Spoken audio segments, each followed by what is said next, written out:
தந்தை மகன் தூய ஆவியாரின் பெயராலே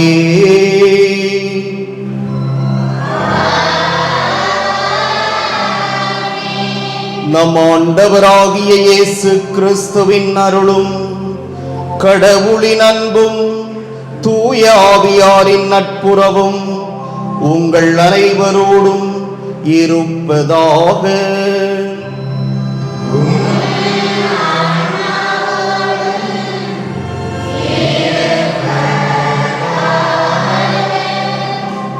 அன்பார்ந்த இறைமக்களே, தவக்காலத்தின் இறுதி வாரத்தை நாம் ஆரம்பித்துள்ளோம்.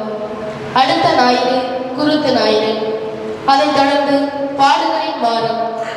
தவக்காலத்தின் இந்த இறுதி ஞாயிறன்று வசந்த காலத்தை நமக்கு நினைவுறுத்தும் அழகான ஒரு கூற்றை இறைமகன் இயேசு நமக்கு முன்வைக்கிறார். கோதுமை மணி மண்ணில் விழுந்து மடியாவிட்டால் அது அப்படியே இருக்கும், அது மடிந்தால்தான் மிகுந்த விளைச்சலை அளிக்கும் என உறுதியாக உங்களுக்கு சொல்கிறேன்.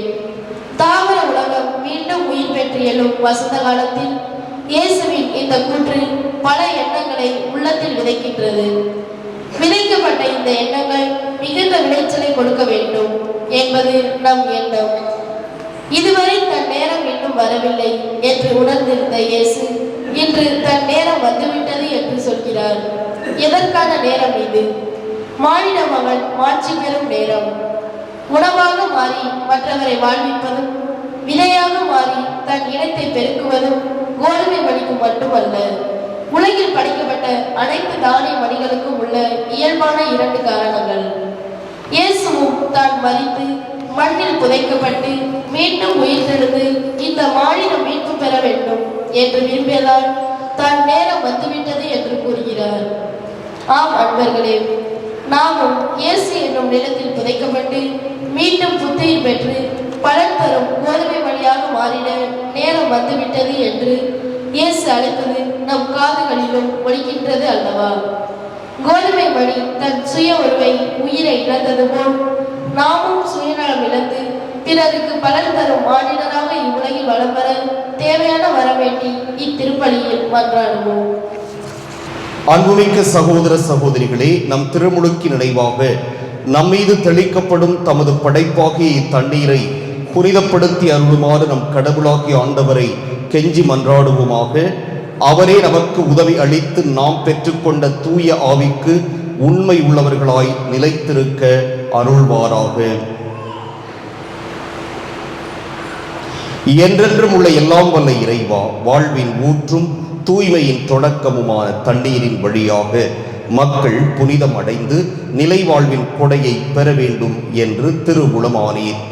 இத்தண்ணீரை புனிதப்படுத்தி அருள உம்மை வேண்டுகிறோம். ஆண்டவரே, உமது நாளாகிய இன்று உமது அருட்காவலை பெற விரும்புகிறோம்.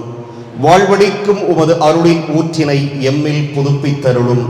இத்தண்ணீரினால் எங்கள் உள்ளத்தையும் உடலையும் தீமை அனைத்திலிருந்தும் காத்தருள்வீராக. இவ்வாறு நாங்கள் தூய இதயத்துடன் உம்மை அணுகி வரவும் உமது மீட்பை பெற்றுக்கொள்ளவும் தகுதி பெறுவோமாக. எங்கள் ஆண்டவராகிய கிறிஸ்து வழியாக உம்மை மன்றாடுகின்றோம். எல்லாம் வல்ல இறைவா, தண்ணீர் வளம் பெற அதில் உப்பிட வேண்டும் என்று இறைவாக்கினர் எலிசா வழியாக கற்பித்தீர். உமது படைப்பு பொருளாகிய இந்த உப்பை பரிவிரக்கத்துடன் புனிதப்படுத்தி அருள உம்மை தாழ்மையுடன் வேண்டுகிறோம். ஆண்டவரே, உப்பு கலந்த தண்ணீர் தெளிக்கப்படும் இடமெல்லாம் தீயோனின் தாக்குதல் அனைத்தும் தோல்வியுறச் செய்வீராக. உம் தூய ஆவியார் உடனிருந்து எங்களை இடையராது காத்தருள்வாராக. எங்கள் ஆண்டவராகிய கிறிஸ்து வழியாக மன்றாடுகின்றோம்.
எல்லாம் வல்ல இறைவனும் பாவங்களிலிருந்து நம்மை தூய்மைப்படுத்துவாராக.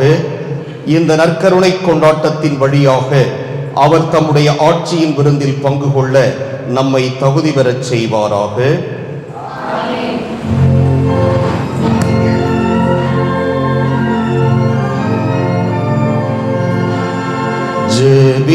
ஜெபிப்போமாக.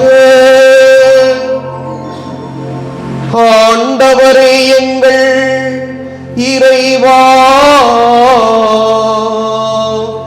உம் திருமகன் உலகை அன்பு செய்து சாவுக்கு தம்மையே கையளித்தார். உமது உதவியால் அதே அன்பில் நாங்களும் விரைந்து முன்னேறிச் செல்ல அருள் புரிவீராக. உம்மோடு தூயாவியாரின் ஒன்றிப்பில் இறைவனாய் என்றென்றும் வாழ்ந்து ஆட்சி செய்கின்ற அவர் வழியாக உம்மை மன்றாடுகின்றோம்.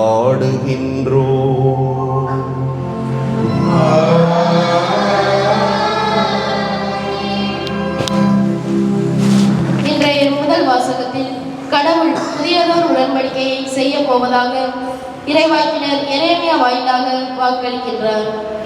அனைவரையும் ஈர்க்க ஓர் உடன்படிக்கை மனிதனின் இதய படுகையில் எழுதப்படும்.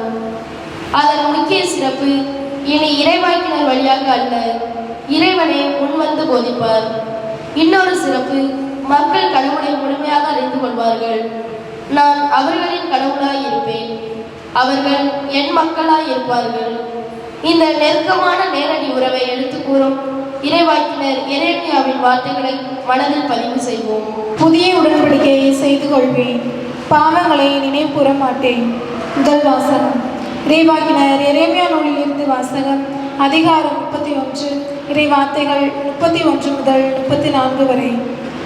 இதோ நாள்கள் வருகின்றன, அப்பொழுது நான் இஸ்ரேல் வீட்டாரோடும் யூதாவின் வீட்டாரோடும் புதிய உடன்படிக்கை ஒன்றை செய்து கொள்வேன் என்கிறார் ஆண்டவர். அவர்களுடைய மூதாதையரை எகிப்து நாட்டினின்று விடுவிப்பதற்காக அவர்களை நான் கைப்பிடித்து நடத்தி வந்த பொழுது அவர்களோடு செய்து கொண்ட உடன்படிக்கையை போன்று இது இராது. நான் அவர்களின் தலைவராயிருந்தும் என் உடன்படிக்கையை அவர்கள் மீறிவிட்டார்கள் என்கிறார் ஆண்டவர். அந்நாள்களுக்கு பிறகு இஸ்ராயேல் வீட்டாரோடு நான் செய்யவிருக்கும் உடன்படிக்கை இதுவே. என் சட்டத்தை அவர்கள் உள்ளத்தில் பதிப்பேன், அதை அவர்களது இதயத்தில் எழுதி வைப்பேன். நான் அவர்களின் கடவுளாய் இருப்பேன், அவர்கள் என் மக்களாய் இருப்பார்கள் என்கிறார் ஆண்டவர். இனிமேல் எவரும் ஆண்டவரை அறிந்து கொள்ளும் என தமக்கு அடுத்திருப்பவருக்கோ சகோதரருக்கோ கற்றுத்தர மாட்டார். ஏனெனில் அவர்களுள் பெரியோர் முதல் சிறியோர் வரை அனைவரும் என்னை அறிந்து கொள்வர் என்கிறார் ஆண்டவர். அவர்களது தீச்செயலை நான் மன்னித்து விடுவேன், அவர்களுடைய பாவங்களை இனிமேல் நினைவு கூற மாட்டேன். ஆண்டவர் வழங்கும் மறைவாக்கு.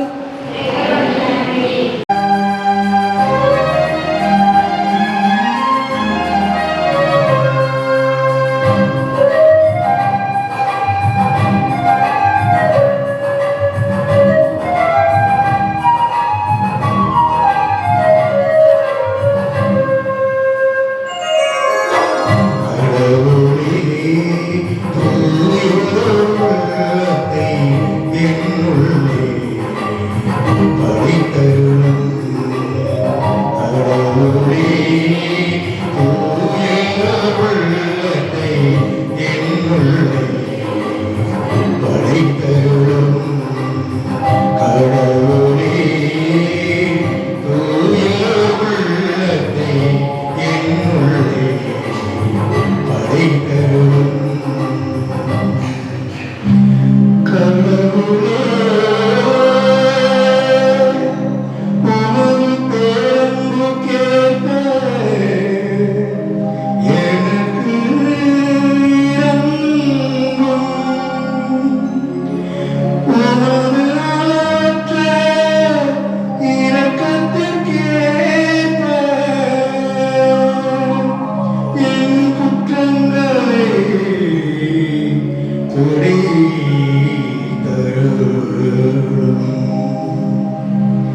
உள்ளே வகித்தருளும்.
அனைவரையும் இருக்க ஒரு சிலுவை பலி. மண்ணுயிரை மீட்பதற்காக சிலுவை சாவை ஏற்க முன்வந்தவர்தான் இயேசு கிறிஸ்து. மண்டல மாந்தர் வாழ்வு பெற கோதுமை வழி என மண்ணிலே புதைக்கப்பட்டு துன்பங்கள் வழியாக கீழ்ப்படிதலை கற்று தமக்கு கீழ்ப்படிவோர் அனைவருக்கும் முடிவில்லா மீட்பிற்கு காரணமானவர் கிறிஸ்து என்று இறை அச்சத்தையும் கீழ்ப்படிதலையும் எடுத்துரைக்கும் பவுலடிகாரரின் இவ்வாசகத்தை கவனமுடன் கேட்போம். இரண்டாம் வாசகம். கீழ்ப்படிதலை கற்றுக்கொண்டார், அனைவரும் என்றென்றும் மீட்படைய காரணமானார். எபிரேயருக்கு எழுதப்பட்ட திருமுகத்திலிருந்து வாசகம். அதிகாரம் 5, இறைவசனங்கள் 7 முதல் 9 வரை. சகோதரர் சகோதரிகளே, கிறிஸ்து இவ்வுலகில் வாழ்ந்த காலத்தில் தம்மை சாவிலிருந்து காப்பாற்ற வல்லவரை நோக்கி உரத்த குரல் எழுப்பி கண்ணீர் சிந்தி மன்றாடி வேண்டினார். அவர் கொண்டிருந்த இறைப்பற்று கலந்த அச்சத்தை முன்னிட்டு கடவுள் அவருக்கு செவிசாய்த்தார். அவர் இறைமகனாயிருந்தும் துன்பங்கள் வழியே கீழ்ப்படிதலை கற்றுக்கொண்டார். அவர் நிறைவுள்ளவராகி தமக்கு கீழ்ப்படிவோர் அனைவரும் என்றென்றும் மீட்படைய காரணமானார். இது ஆண்டவர் வழங்கும் அருள்வாக்கு.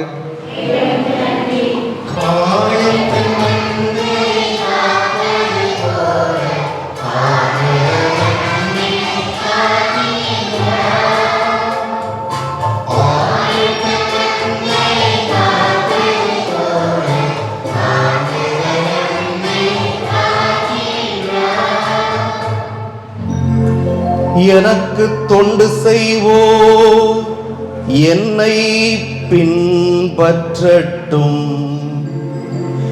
நான் இருக்கும் இடத்தில் என் தொண்டரும் இருப்பர் என்கிறார் ஆண்டவர்.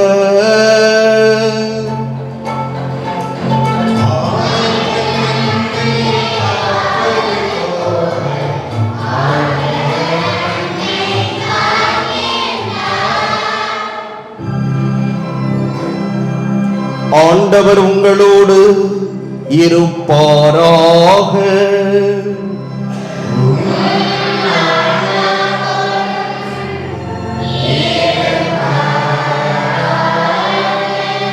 யோவான் எழுதிய தூய நற்செய்தியிலிருந்து வாசகம்.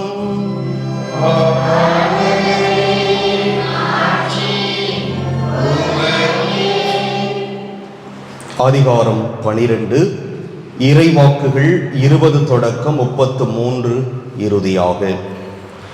அக்காலத்தில் வழிபாட்டுக்காக திருவிழாவுக்கு வந்தோருள் கிரேக்கர் சிலரும் இருந்தனர். இவர்கள் கலிலேயாவில் உள்ள பெத்சாய்தா ஊரைச் சேர்ந்த பிலிப்பிடம் வந்து, ஐயா, இயேசுவை காண விரும்புகிறோம் என்று கேட்டுக்கொண்டார்கள். பிலிப்பு அந்திரேயாவிடம் வந்து அது பற்றி சொன்னார். அந்திரேயாவும் பிலிப்பும் இயேசுவிடம் சென்று அதை தெரிவித்தனர். இயேசு அவர்களை பார்த்து, மானிட மகன் மாட்சி பெற வேண்டிய நேரம் வந்துவிட்டது. கோதுமை மணி மண்ணில் விழுந்து மடியாவிட்டால் அது அப்படியே இருக்கும். அது மடிந்தால்தான் மிகுந்த விளைச்சலை அளிக்கும் என உறுதியாக உங்களுக்கு சொல்கிறேன். தமக்கென்றே வாழ்வோர் தம் வாழ்வை இழந்து விடுவர். இவ்வுலகில் தம் வாழ்வை பொருட்டாக கருதாதோர் நிலை வாழ்வுக்கு தம்மை உரியவராக்குவர். எனக்கு தொண்டு செய்வோர் என்னை பின்பற்றட்டும். நான் இருக்கும் இடத்தில் என் தொண்டரும் இருப்பர். எனக்கு தொண்டு செய்வோருக்கு தந்தை மதிப்பளிக்கிறார் என்றார். மேலும் இயேசு, இப்போது என் உள்ளம் கலக்கமுற்றுள்ளது. நான் என்ன சொல்வேன்? தந்தையே, இந்த நேரத்திலிருந்து என்னை காப்பாற்றும் என்பேனோ? இல்லை, இதற்காகத்தானே இந்நேரம் வரை வாழ்ந்திருக்கிறேன். தந்தையே, உம் பெயரை மாட்சிப்படுத்தும் என்றார். அப்போது வானில் இருந்து ஒரு குரல், மாட்சிப்படுத்தினேன், மீண்டும் மாட்சிப்படுத்துவேன் என்று ஒலித்தது. அங்கு கூட்டமாய் நின்று கொண்டிருந்த மக்கள் அதை கேட்டு, அது இடி முழக்கம் என்றனர். வேறு சிலர், அது வானதூதர் ஒருவர் அவரோடு பேசிய பேச்சு என்றனர். இயேசு அவர்களை பார்த்து, இக்குரல் என் பொருட்டு அல்ல, உங்கள் பொருட்டே ஒலித்தது. இப்போதே இவ்வுலகு தீர்ப்புக்குள்ளாகிறது. இவ்வுலகின் தலைவன் வெளியே துரத்தப்படுவான். நான் மண்ணிலிருந்து உயர்த்தப்படும் போது அனைவரையும் என்பால் ஈர்த்துக் கொள்வேன் என்றார். தாம் எவ்வாறு இறக்கப் போகிறார் என்பதை குறிப்பிட்டே இப்படி சொன்னார். ஆண்டவரின் அருள்வாக்கு.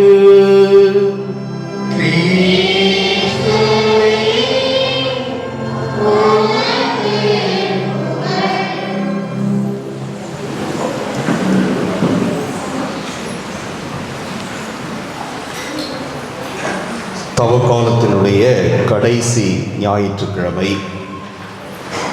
அடுத்த ஞாயிற்றுக்கிழமை கையில் எல்லாரும் நேரம் என்ன வச்சிருப்போம்? குருத்தோலை வைத்திருப்போம். திருப்பாடுகளின் குருத்து ஞாயிறு. இன்று ஆண்டவர் நமக்கு எதை உணர்த்துகிறார் என்று பார்க்கின்ற பொழுது 3 வாசகங்களுமே அதற்குரிய பதிலை தருகின்றன. முதல் வாசகத்திலே மிக அழகாக சொல்கிறார், நான் இஸ்ரேல் மக்களோடு என்ன செய்து கொண்டேன்? உடன்படிக்கை செய்து கொண்டேன். ஆனால் அவர்கள் அந்த உடன்படிக்கையை என்ன செய்தார்கள்? மீறினார்கள். ஒரு உடன்படிக்கைனா என்ன? 2 பேருக்கு இடையில நடக்கிற ஒரு விஷயம். அதை ஒருவர் என்ன செய்கிறார்? மீறுகிறார். உடன்படிக்கை மதிக்கவில்லை. அதுபோல இஸ்ரேல் மக்கள் உடன்படிக்கையை மீறுகிறார்கள். அந்த உடன்படிக்கையை அவர்கள் மதிக்கவில்லை. அதான் ஆண்டவர் சொல்றாரு, நான் அவருடைய தலைவராய் இருந்தும் அவர்கள் என்னை ஏற்றுக்கொள்ளவில்லை. அவங்க என்ன பாவம் செஞ்சாங்கன்னு உங்களுக்கு தெரியும். நிறைய இந்த பழைய ஏற்பாட்டிலே இஸ்ரேல் மக்கள் ஆண்டவருக்கு எதிராக எவ்வளவோ பாவங்களை செய்வதை நாம் பார்க்கிறோம். அதைத்தான் அவர் சொல்கிறார், நான் அவர்களோடு உடன்படிக்கை செய்து கொண்டேன், அவர்கள் அதை மீறினார்கள், என்னை வருத்தமுறச் செய்தார்கள், என்னை காயப்படுத்தினார்கள், எனக்கு வருத்தத்தை ஏற்படுத்தினார்கள் என்றெல்லாம் சொல்வதை நாம் பார்க்கிறோம். ஆனால் இப்பொழுது நான் ஒரு புதிய உடன்படிக்கையை ஏற்படுத்தவிருக்கிறேன். இந்த தடவை அந்த புதிய உடன்படிக்கை எங்க கொண்டு போய் வைக்க போறேன்னு சொல்றாரு? எங்க கொண்டு போய் வைக்க போறேன்னு சொல்றாரு? எங்க கொண்டு போய் பதிக்க போறேன்னு சொல்றாரு? இப்ப இந்த கோயில் திறப்புலா நடந்துச்சு. கல்லை எங்க பதிச்சிருக்காங்க? பீடத்தில் பதிச்சிருக்காங்களா? அங்கே வெளியில் பதிச்சிருக்காங்க செவுத்தில், அப்படி தானே? கோயில் நுழையும் போதே பார்த்தீங்கன்னா இந்த பக்கம் இருக்குது அந்த ஒரு கல். இதை திறந்தது யாரு, மந்திரிச்சது யாரு, இதற்கு யார் யார் மக்கள் டொனேட் பண்ணியிருக்காங்க, அப்போ இருந்த பங்குசாமியார் யாரு என்றெல்லாம் ஒரு கல் பதிக்கப்பட்டிருக்கிறது. எதற்காக என்றால் இது ஒரு வரலாறு, பின்னாடி தெரியணும் இந்த கோயிலுக்காக யார் யார் கான்ட்ரிபியூட் பண்ணியிருக்கிறாங்க, கட்டினது யாரு, மந்திரிச்சது யாரு, திறந்தது யாருன்னு எத்தனை வருஷம் கழிச்சு கேட்டாலும் அது நமக்கு பதில் சொல்லும். அதனால அதை செவுத்துல பதிச்சிருக்கோம். ஆனால் ஆண்டவர் இந்த புதிய உடன்படிக்கையை நான் எங்கே பதிக்க போகிறேன் என்று சொல்லுகிறார். எங்க பதிக்க போறேன்னு சொல்றாரு? அவர்களுடைய உள்ளத்தில். எங்க பதிக்க போறேன்னு சொல்றாரு?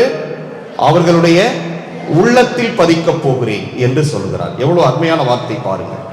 அவர்களுடைய உள்ளத்தில் அந்த உடன்படிக்கை, புதிய உடன்படிக்கையை நான் பதிக்க போகிறேன் என்று ஆண்டவர் சொல்கிறார். ஏன்னா உள்ளத்துல பதிச்சாதான் அது அவங்களுடைய மனதை விட்டு அகலாது, மறக்க மாட்டாங்க, அதை எப்பொழுதும் நினைவில் வைத்திருப்பார்கள். உலகத்துல நம்ம ஒவ்வொரு நாளும் எவ்வளவோ கதைகளை கேட்கிறோம். நம்முடைய உள்ளத்தை தொட்ட அந்த கதைகள், உள்ளத்தை தொட்ட அந்த நிகழ்வுகள் ஒருபோதும் நம்மை விட்டு அகலாது. ஏன் நீ அவன்கிட்ட பேச மாட்டேங்கிற? ஒரு 3 வருஷத்துக்கு முன்னாடி ஒரு வார்த்தை சொன்னாம் பாரு, என்னால் அதை இன்னும் ஏத்துக்க முடியல. என்னை பார்த்து ஒரு கேள்வி கேட்டா பாரு, இன்னும் அதை என்னால மறக்க முடியல. ஏன்? அது எங்க பாதிச்சிருக்கு? உள்ளத்துல பாதிச்சிருக்கு, உள்ளத்தில் பதிக்கப்பட்டிருக்கிறது, உள்ளத்தில் விதைக்கப்பட்டிருக்கிறது. எனவே நம்முடைய உள்ளத்தில் விதைக்கப்பட்ட எதுவுமே நம்மை விட்டு போகா, நம் நினைவை விட்டு போகா. இன்னும் 93 வயசாக இருந்தா கூட வாயை திறந்து பேச முடியாட்டியும் அதை அவர்கள் நினைத்து பார்க்கின்ற ஆற்றல் இறைவன் அவர்களுக்கு அளித்திருந்தால் அவர்களுடைய மனதிலே அதை நினைத்து பார்ப்பார்கள். இன்னும் ஒரு சில பேர் ஒரு சிலர் செய்த உதவியை, செய்த காரியங்களை மறக்க மாட்டாங்க. சில விஷயங்கள் சொல்லும் போது நானே மறந்துட்டேன், நீ இன்னும் ஞாபகம் வச்சிருக்கியா? இந்த அளவுக்கு உனக்கு நான் உதவி செஞ்சேன்னு எனக்கே ஞாபகம் இல்லை, பரவாயில்ல நீ ஞாபகம் வச்சிருக்கிறியே என்றெல்லாம் கூறுவதை நாம் பார்த்திருக்கிறோம். அந்த அளவிற்கு மனதிலே பதிக்கப்படுகின்ற ஒவ்வொரு நிகழ்வும், ஒவ்வொரு காட்சியும் நம்மை விட்டு ஒருபோதும் அகலா. எனவேதான் அன்று இஸ்ரேல் மக்களிடம் நான் உடன்படிக்கையை அவர்களுடைய உள்ளத்தில் பதிக்கவில்லை, ஆனால் நான் புதிய உடன்படிக்கையை உங்களுக்கு கொடுக்க போகிறேன், அது உங்களுடைய உள்ளத்தில் பதிக்கப்படும். காரணம், அப்பத்தான் நீங்க வாழ்க்கையில மறக்க மாட்டீங்க என்று ஆண்டவர் இன்றைய முதல் வாசகத்திலே கூறுவதை நாம் பார்க்கிறோம்.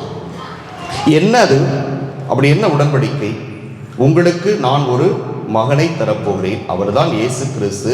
அவர் உங்களுக்காக வாழப்போகிறார், உங்களுடைய பாவங்களை கழுவப் போகிறார், உங்களுடைய பாவங்களால் அவர் சாகப் போகிறார், அவரை நான் உங்களுக்காக தரப்போகிறேன், அவர்தான் உங்கள் மீட்பர், உங்களுக்கு எல்லா நலன்களையும் தரவல்லவர் என்று சொன்னார். அதை அவர் செய்தார்.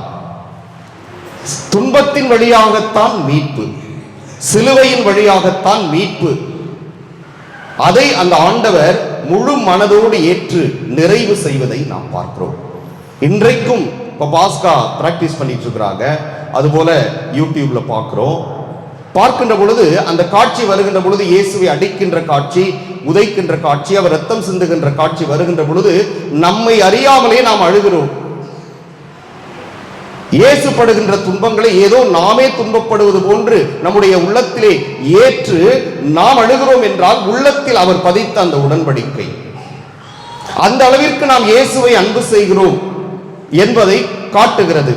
அந்த அளவிற்கு இயேசுவை நாம் விசுவசிக்கிறோம், அந்த அளவிற்கு நாம் இயேசுவை ஏற்றுக்கொண்டிருக்கிறோம். ஆண்டவர் அன்று சொன்னார், உங்களுடைய உள்ளத்திலே பதிப்பேன் என்று. அந்த உள்ளத்திலே பதிக்கப்பட்ட அந்த இயேசுவனுடைய பாடுகள், அவருடைய பிறப்பு, அவருடைய உயிர்ப்பு, அவருடைய நினைவுகள் இன்றும் நம்முடைய உள்ளத்திலே ஒரு தாக்கத்தை ஏற்படுத்துகின்றன.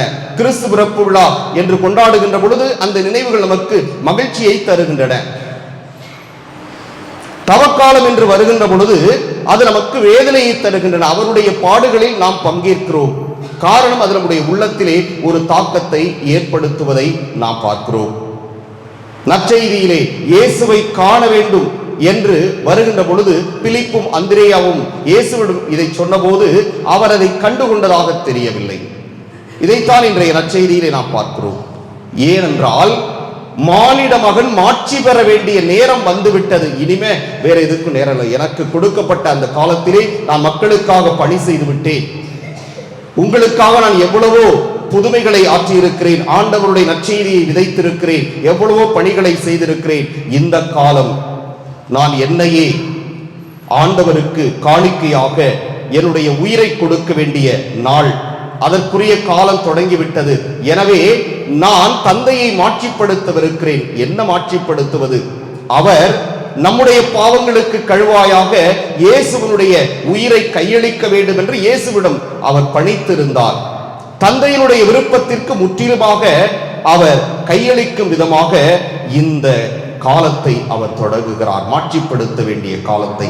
எதற்காக அவர் தந்தையை மாட்சிப்படுத்துகிறார்?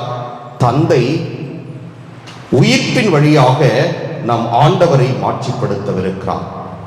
அதுதான் திடீரென்று ஒரு சத்தம் கேட்கிறது, மாட்சிப்படுத்தினேன் இன்னும் மாட்சிப்படுத்துவேன். அது அவருக்கு மட்டும்தான் புரியுது. மற்றவங்களுக்கெல்லாம் ஏதோ சத்தம் கேட்குது என்று உணர்ந்து கொண்டார்கள். ஒவ்வொருவரும் அவரவர் சிந்தனைக்கு ஏற்ப புரிந்து கொண்டார்கள். ஆனால் இயேசுவுக்கு மட்டும் மாட்சிப்படுத்தினேன் இன்னும் மாட்சிப்படுத்துவேன் என்று தந்தையின் குரல் கேட்பதை அவர் உணர்ந்து கொள்கிறார். எனவேதான் அந்த பாடுகளை ஏற்றுக்கொள்வதற்காக இறுதி கட்டமாக தன்னையே ஆயத்தம் செய்கிறார். அடுத்த ஞாயிற்றுக்கிழமை அவர் அந்த எருசலேம் திருநகருக்குள்ளே நுழைகிறார். அந்த துன்பத்தை ஏற்றுக்கொள்வதற்காக, அந்த துன்பத்திலே பங்கெடுப்பதற்காக, தன்னையே தன்னுடைய உயிரையும் தன்னுடைய இரத்தத்தையும் நமக்காக கொடுப்பதற்காக அந்த எருசலேம் திருநகருக்குள்ளே காலடி எடுத்து வைக்கின்ற அந்த நிகழ்வுதான் குருத்து ஞாயிறாக நாம் கொண்டாடப் போகிறோம். எனவே அன்புக்குரிய சகோதர சகோதரிகளே, இந்த இயேசுவனுடைய பாடுகள் என்பது நமக்கு எதை உணர்த்துகிறது என்றால், இந்த உலகிலே துன்பமின்றி மீட்பு இல்லை, பாடுகளின்றி நமக்கு வெற்றி இல்லை. என்ன பாடுகள், என்ன துன்பம்? நாம் ஒவ்வொருவரும் இயேசுவுக்காக வாழ்கின்ற பொழுது நிறைய துன்பங்களை அனுபவிக்க வேண்டிய ஒரு சூழ்நிலை வரும்.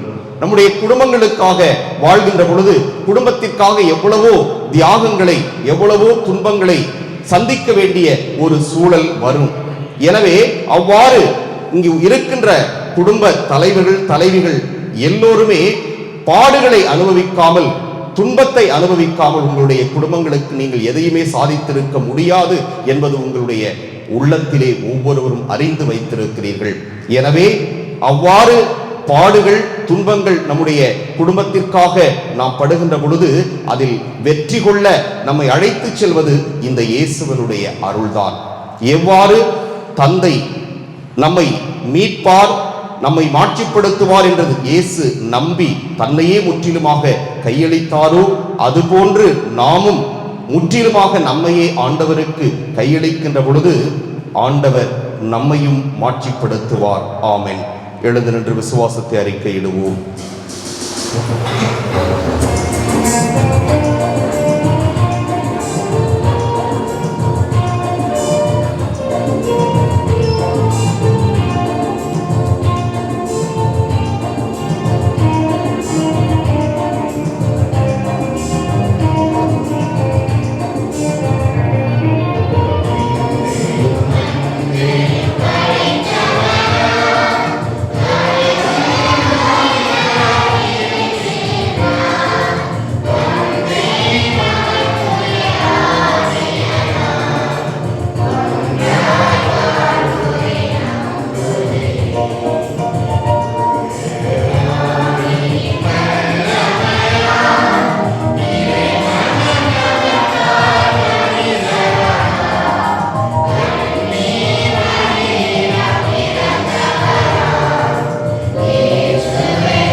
அன்பார்ந்தவர்களே, நம்முடைய தேவைகளை மன்றாட்டுக்களாக ஆண்டவரிடம் எடுத்துரைப்போம். அன்பு இறைவா, எம் திருத்தந்தை, கர்தினாக்கள், ஆயர்கள், குருக்கள், இருபால் துறவியர்த்தார், பொதுநிலையினர் அனைவரும் மாசற்ற அன்பின் மாட்சியினால் அரவணைத்து பாதுகாத்து அன்பு செய்யும் நல்லுள்ளம் பெற்றிட அருள் புரியுமாறு உம்மை மன்றாடுகிறோம். பரிவுமிக்க எங்கள் தந்தையே, எம் இறைவா, எமது நாட்டு அரசியல் தலைவர்களுக்காக வேண்டுகின்றோம். அவர்கள் மக்களின் தேவைகளை உணர்ந்து மக்களின் வாழ்வாதாரங்களை உயர்த்தி அனைவரும் ஏற்றத்தாழ்வற்ற சமுதாயத்தை கண்டடைய செய்திடவும், சமூக உறவில் ஒன்றுபட்டு வாழ வழிகளை செய்திடவும், நாட்டிற்கும் உலகிற்கும் பயனுள்ளவர்களாய் வாழ வரம் தர வேண்டும் என்று இறைவா உம்மை மன்றாடுகிறோம். அனைவருக்கும் நன்மை செய்யும் ஆண்டவரே, எம் இறைவா, நான் மட்டும் பகிர்வதால் என்ன செய்ய முடியும் என்ற எதிர்மறை எண்ணங்களில் இருந்து எம்மை விடுவித்து பகிர்வு மனப்பான்மை வளரவும், உன் திருமகன் இயேசுவை போல் பகிர்ந்துண்டு வாழும் அவரின் சிறந்த சீடர்களாய் எம் அயலாருடன் இணைந்து வாழ்ந்திடவும், ஏழைகள், அனாதைகள், கைவிடப்பட்டோருக்கு உமது பரிவிரக்கத்தை பகிர்ந்தளிக்கும் அன்பு கருவியாக நாங்கள் வாழ வரம் வேண்டி உம்மை மன்றாடுகிறோம். எங்கள் அன்பு தந்தையே இறைவா, எமது பிள்ளைகள் தங்களின் வீணான எண்ணங்களுக்கு ஏற்ப வாழாமல் பழைய மனிதர்க்குரிய இயல்பை கழித்து புதிய மனிதர்க்குரிய இயல்பை அணிந்து தூய்மையான புதிய படைப்பாய் மாறிடவும், கோதுமை மணி போல் ஒன்றுக்கு 100 மடங்காய் பலனளிக்கும் சீடராய் வாழ இறைவா உம்மை மன்றாடுகிறோம். நம்முடைய தனிப்பட்ட தேவைகளை அமைதியாக ஆண்டவரிடம் எடுத்துரைப்போம்.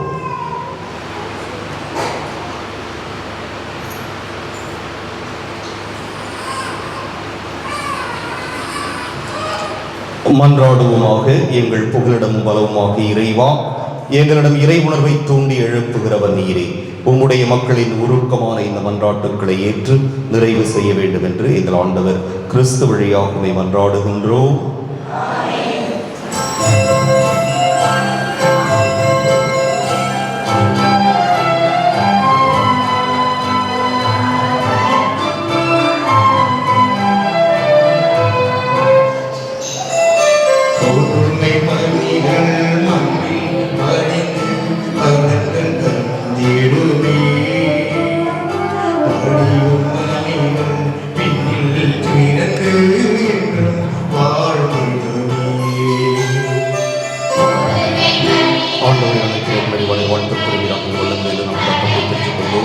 நிலத்தின் விளைவு மனித உழைப்பின் பயமான பக்கத்தில் கொண்டு எங்களுக்கு வாழ்வுழைக்கும் பக்கமாக மாறும் இறைவன் என்று வாழ்த்து பெறுவார்கள்.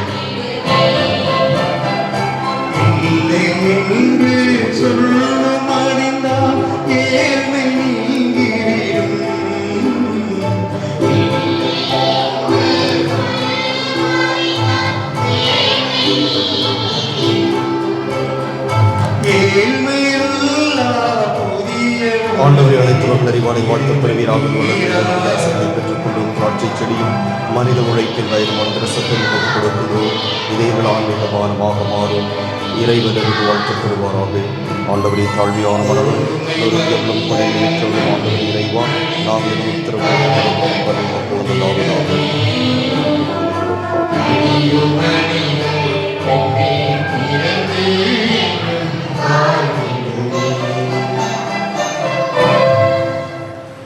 சகோதர சகோதரிகளே, என்னுடையதும் உங்களுடையதுமான இவ்வலி எல்லாம் வல்ல தந்தையாகிய இறைவனுக்கு ஏற்றதாகும்படி மன்றாடுங்கள்.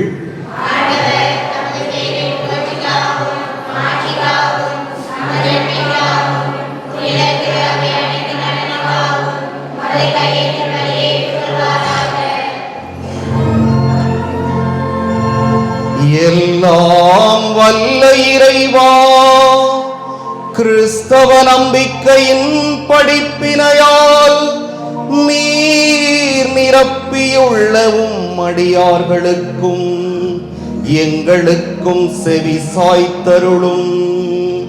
இப்பலியின் பயனாக இவர்களை புனிதப்படுத்துவீராக. எங்கள் ஆண்டவராகிய கிறிஸ்து வழியாக உம்மை மன்றாடுகின்றோம்.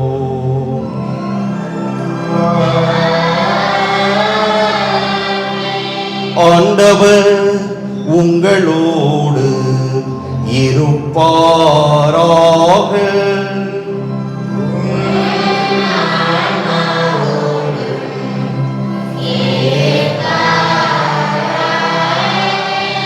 இதயங்களை மேலே எழுப்புங்கள்.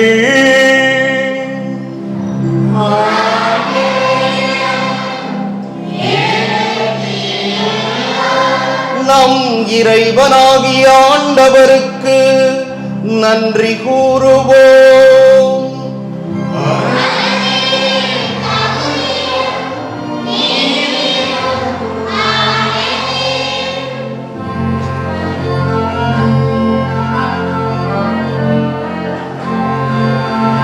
ஆண்டவரே, தூயவரான தந்தையே, என்றும் உள்ள எல்லாம் வல்ல இறைவா, எங்கள் ஆண்டவராகிய கிறிஸ்து வழியாக எந்நாளும் எவ்விடத்திலும் நாங்கள் உமக்கு நன்றி செலுத்துவது மெய்யாகவே தகுதியும் நீதியும் ஆகும். எங்கள் கடமையும் மீட்புக்கு உரிய செயலுமாகும். ஏனெனில் உமது பேரருளால் நம்பிக்கையாளர் மன தூய்மை பெற்று ஆண்டுதோறும் பாஸ்கா விழாவின் மறைபொருள்களை மகிழ்ச்சியுடன் எதிர்பார்த்திருக்கச் செய்கின்றீர். அதனால் பக்தியுள்ள வேண்டல்களிலும் அன்பு செயல்களிலும் அவர்கள் மேன்மேலும் ஈடுபட்டு தங்களுக்கு புத்துயிரளிக்கும் மறை நிகழ்வுகளில் பங்கு கொண்டு பிள்ளைகளுக்கு உரிய அருளை நிறைவாக பெறச் செய்கின்றீர். ஆகவே வானதூதர் முதன்மை வானதூதரோடும் அரியணையில் அமர்வோர் தலைமை தாங்குவோரோடும் வான்படைகளின் அணிகள் அனைத்தோடும் சேர்ந்து நாங்கள் உமது ஆட்சியை புகழ்ந்து முடிவின்றி பாடுவதாவது.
ஆண்டவரே, நீர் மெய்யாகவே தூயவர், தூய்மை அனைத்துக்கும் ஊற்று.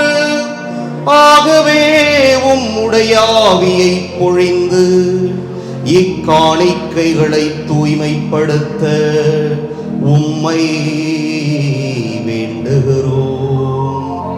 இவ்வாறு எங்கள் ஆண்டவர் இயேசு கிறிஸ்துவின் உடலும் இரத்தமுமாக எங்களுக்கு இவை மாறுவனவாக.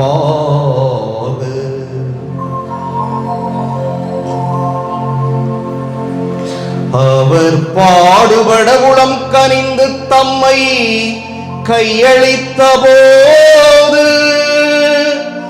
அப்பத்தை எடுத்து நன்றி செலுத்தி அதை பிட்டு தம் சீடர்களுக்கு அளித்து கூறியதாவது: அனைவரும் இதிலிருந்து பெற்று உண்ணுங்கள், ஏனெனில் இது உங்களுக்காக கையளிக்கப்படும் என் உடல்.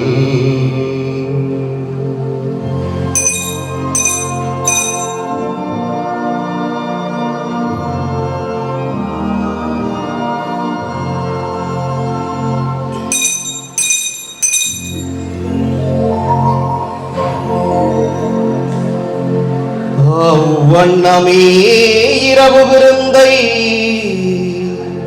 அருந்தியபின் கிண்ணத்தையும் எடுத்து மீண்டும் உமக்கு நன்றி கூறி தம் சீடர்களுக்கு அளித்து அவர் கூறியதாவது: அனைவரும் இதிலிருந்து பெற்று பருகுங்கள், ஏனெனில் இது புதிய நிலையான உடன்படிக்கைக்கு உரிய என் இரத்தத்தின் கிண்ணம். இது பாவ மன்னிப்புக்கென்று உங்களுக்காகவும் பலருக்காகவும் சிந்தப்படும். இதை என் நினைவாக செய்யுங்கள்.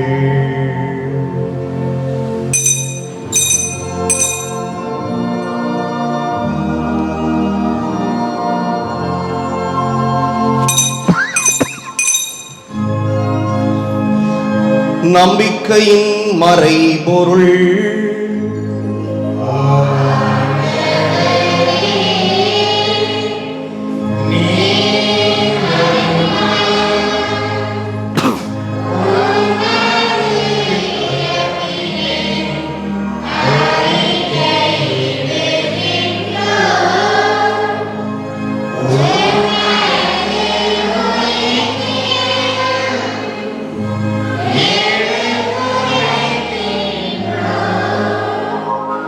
ஆகவே ஆண்டவரே, நாங்கள் கிறிஸ்துவின் இறப்பினையும் உயிர்ப்பினையும் நினைவு கூர்ந்து வாழ்வு தரும் அப்பத்தையும் மீட்பளிக்கும் கிண்ணத்தையும் ஒப்புக் கொடுக்கின்றோம்.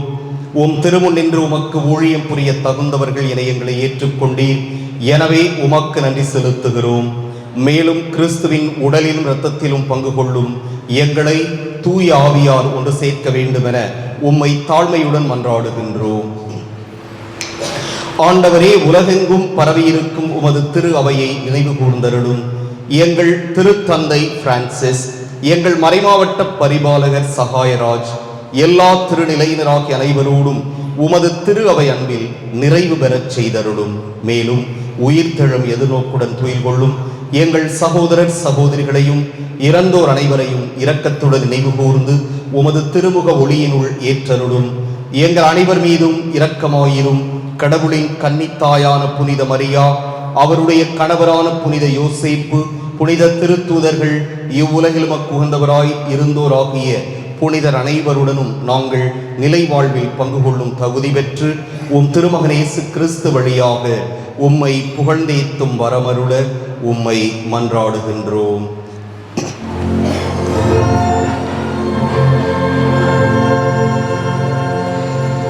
இவர் வழியாக இவரோடு இவரில் எல்லாம் வல்ல இறைவனாகிய தந்தையே,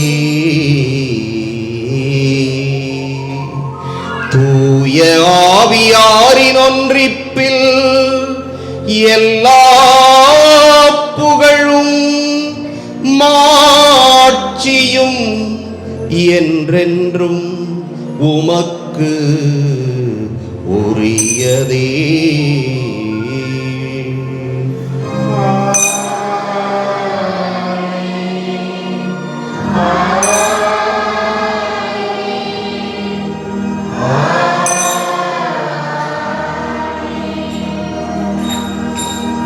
மீட்பரின் கட்டளையால் கற்பிக்கப்பட்டு இறைபடிப்பினையால் பயிற்சி பெற்ற நாம் துணிந்து பாடுவோம்.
ஆண்டவரே, தீமை அனைத்திலிருந்தும் எங்களை விடுவித்து எங்கள் வாழ்நாளில் அமைதியை கனிவுடன் அருள உம்மை மன்றாடுகிறோம். உமது இரக்கத்தின் உதவியால் நாங்கள் பாவத்திலிருந்து எப்போதும் விடுதலை பெற்று யாதொரு கலக்கமுமின்றி நலமாய் இருப்போமாக. நாங்கள் எதிர்நோக்கி இருக்கும் பேரின்பத்துக்காகவும் எமீட்பராகிய இயேசு கிறிஸ்துவின் வருகைக்காகவும் காத்திருக்கின்றோம்.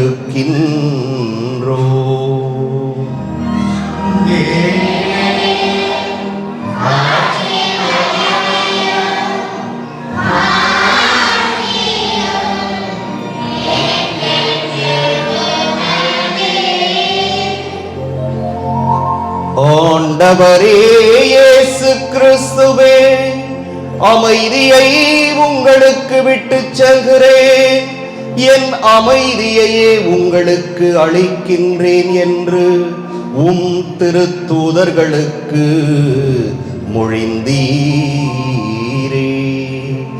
எங்கள் பாவங்களை பாராமல் உமது திரு அவையின் நம்பிக்கையை கண்ணோக்கி உமது திருவுளத்துக்கு ஏற்ப அதற்கு அமைதியையும் ஒற்றுமையையும் அளித்தருள்வீராக. என்றென்றும் வாழ்ந்து ஆட்சி செய்கின்றவர் நீரே.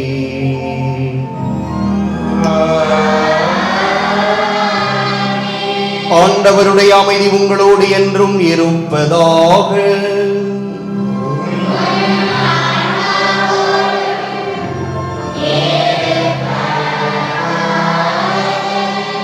ஒருவருக்கொருவர் அமைதியை பகிர்ந்து கொள்வோம்.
இதோ இறைவனின் செம்மறி, இதோ உலகின் பாவங்களை போக்குபவர்.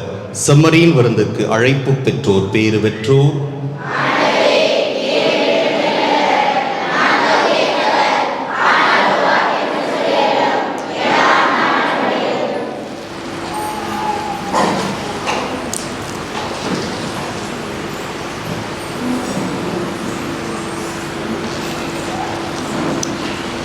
கிறிஸ்துவின் திருவுடல்,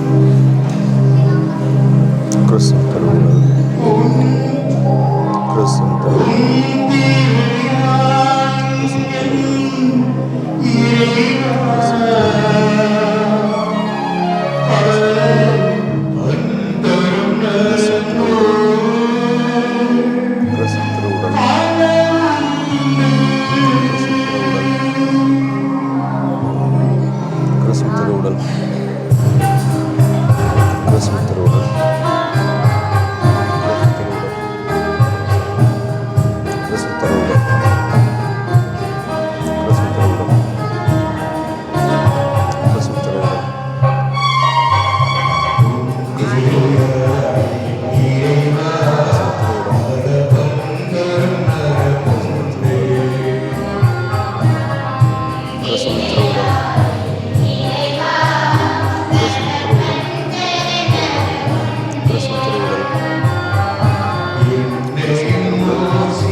உயிரோடு இருக்கும்போது என்னிடம் நம்பிக்கை கொள்ளும் எவரும் என்றுமே சாக மாட்டார் என்கிறார் ஆண்டவர்.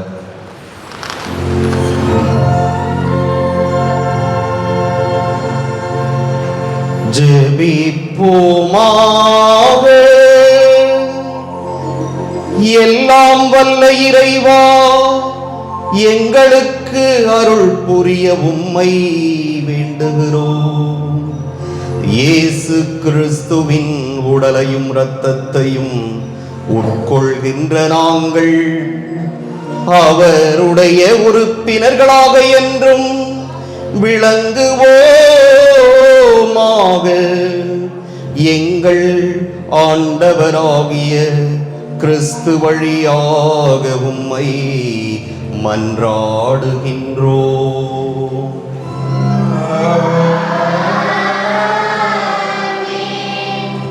ஆண்டவர் உங்களோடு இருப்பாராக.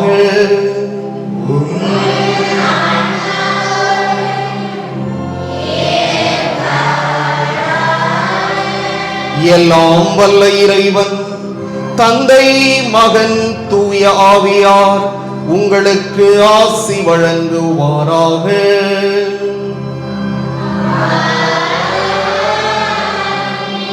சென்று வருவோம். திருப்பலி நிறைவேறிற்று.